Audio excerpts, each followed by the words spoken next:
Hey, comic book fans, welcome back to Comic Book Corner 2.0. And fans, you're back with me, Mike Spider Slayer, bringing you Comic Book Haul week number 125. And guys, there is a lot of books that were released this week. I am surprised if was not the biggest release comic week in forever. I mean, huge amount of books this week. So, with that being said, let's get started with this week's haul and see what Mike Spider Slayer got and make a decision on what my favorite cover of the week is. So, here we go, guys.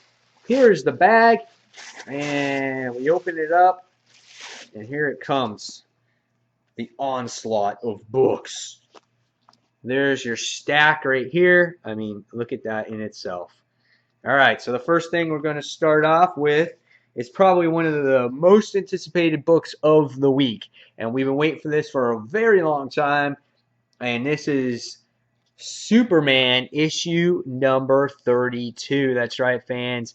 This is John Romita Jr. and Jeff Johns teaming up to what hopes to be a better Superman series. A lot of comic fans are not fond of John Romita Jr.'s artwork. However, there is a lot of fans of Jeff Johns' writing ability. So if there is somebody that can hopefully write Superman better, it will be Jeff Johns. So I can't wait to read this. When I read the preview, I thought it was pretty well done. So we'll see what happens when I read this complete issue. So this is Superman issue number 32.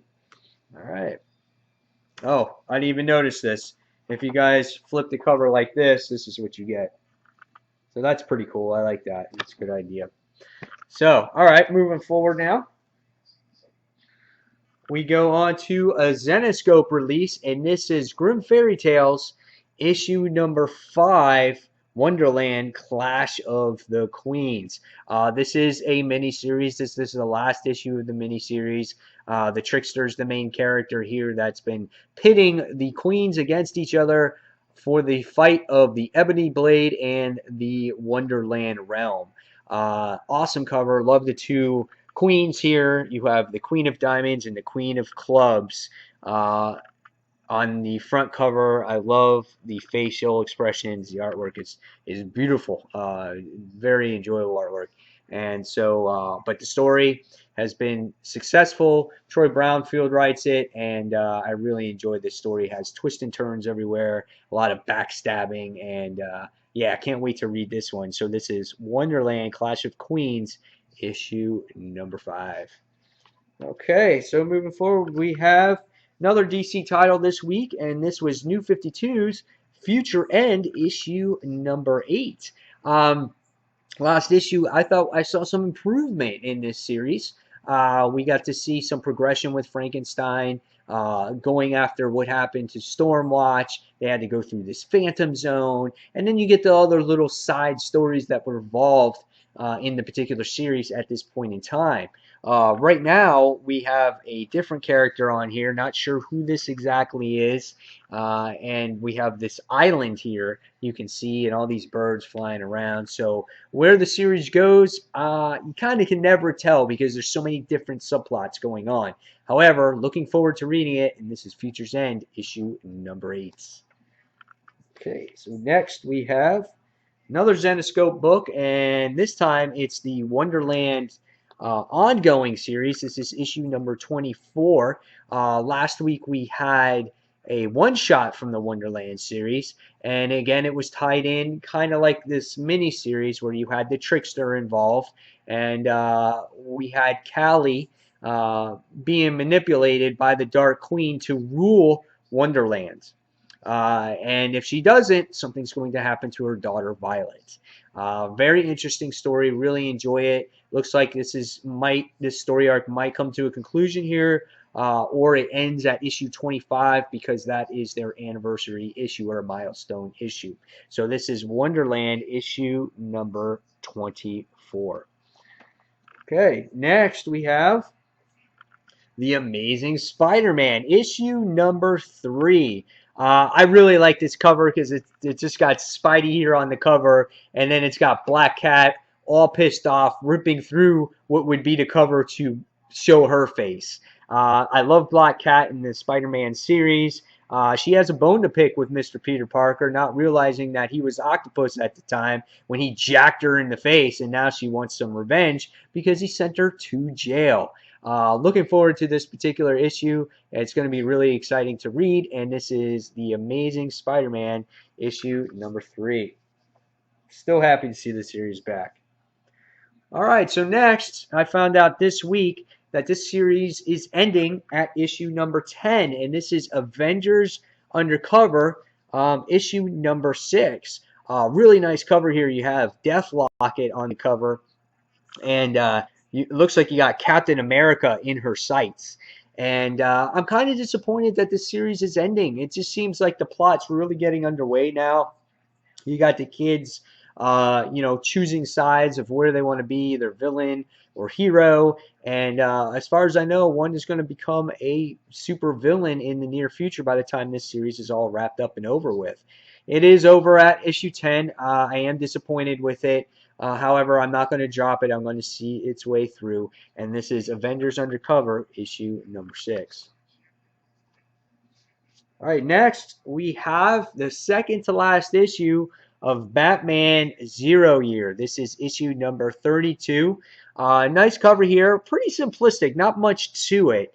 I do like how Batman is stuck on the web with the question mark on here, and the Riddler is basically just looking up at him. So not much to the cover. Interested to see how this series is going to finish up. Last issue was very suspenseful. Batman figured out where the Riddler's at by stalling him with his own riddles. And it was a really good issue last issue, one of the best I've read so far at this point. So hopefully issue number 32 is better and just as good, or if not better. And we'll wrap it up on issue number 34, or issue 33, I'm sorry. So this is Batman, issue number 32. All right, next we have from DC Comics, we have The Flash, issue number 32. Last time we ended up with The Flash, we saw Mirror Master just get lost in his mirrors, or there was an earthquake, and Flash was in the future at this point. So here on the cover, it looks like we see the continuation of that. You see Flash holding Mirror Master by his costume, and it says, "Who will he kill next?" So Flash is all about being in the future. Wally West is in here as well. And yeah, looking forward to this. So this is The Flash, issue number 32. All right, next is from Image Comics, and this is Chew, issue number 42. Interesting cover here. You have Agent Chew dancing around with all the animals. He has the happy trees, the happy bears, the squirrels. We got the raccoons, the beavers. There's a turtle there. And what this issue is about, I have no idea. But Chew is always a very interesting story to read. It is ending on issue number 60. There's only 18 issues left. So, yeah, I can't wait to see what happens here. And this is issue number 42 of Chew. All right. One of my least favorite series at this point in time is Batman Eternal. The series jumps all over the place. I really didn't enjoy the last issue of this. Issue number 12, hopefully things turn around here. Every week I open this up, I have to take a glance at the artwork to see how much it's changed and how different it is. And I can see, based off of what I'm looking at right now, that this artwork is much improved from the last couple of issues, which is glad to see. And I would love to see some consistency in this artwork. Even if it's different writers, try to get them on the same, or different artists, try to get them on the same page. But right off the bat here, guys, this book looks much improved from artistic ability alone. So this is Batman Eternal, issue 12. Let's hope that the story gets better. All right, next we have another book from Image Comics, and this is chapter 20 of Saga. That's right, fans. We got Alano and Marco are back. Saga always throws in some weird pages in here. We get to see Hazel growing up a little bit. We got to see what happened to Alana in the last issue on where she's working, how she supports her family. We can see what Marco is doing at the same point too. Saga is always a great read. It's definitely different. Brian K. Vaughan and Fiona Staples, Fiona Staples do a nice job in this book. And I can't wait to see how this book progresses and moves forward. So this is Saga chapter number 20. Like how the little baby's holding the balloon. It's pretty cute. All right, next is Red Lanterns issue 32. Looks like we're getting away from the Supergirl thing, and it's just called Red Lanterns now. Issue number 32 has Atrocitus on the cover. Looks like a very dark cover. You see Atrocitus on here. It's the Revenge. It looks like now he's going to go after all the other Red Lanterns for what Guy Gardner has done for him. And, we see them in this series chasing after these new Red Lanterns. So we're going to see what happens here. Is Atrocitus going to take over the Red Lanterns again? Is he going to fight Guy Gardner for control? I don't know, but I love Red Lanterns. I think Charles Soule is doing a phenomenal job in writing this book, and I can't wait to read it. So this is Red Lanterns issue number 32. All right, next we have from DC, we have Justice League issue number 31. This is the continuation or the end and starting a new story arc now after Forever Evil. So finally, we're going to move forward here. We can see that we got Lex Luthor, that's part of the team. You can see him here on that cover. And we also get to see the new Power Ring. This is going to be a very interesting issue to see who took over the old Power Ring from the crime syndicate. And we know it's a female. We just don't know how she's going to handle this ability and what happens here. So I'm definitely looking forward to this. This is Justice League issue number 31. All right, next. I tell you, man, there are some great books. I am officially overwhelmed on what to read. I don't know what to read first. This is crazy. There's so much to read. Next, we have Invincible issue number 112. It's the terror, the violence, the mayhem, the horror, and the misery that goes with this series right now. Last issue, we get to see Adam Eve getting totally destroyed by a robot. I mean, she got her arm ripped off. She's pregnant. She could lose the baby. There's all kinds of stuff that's going on in this series. There's a lot of shocking moments in here. Can't wait to read this particular issue.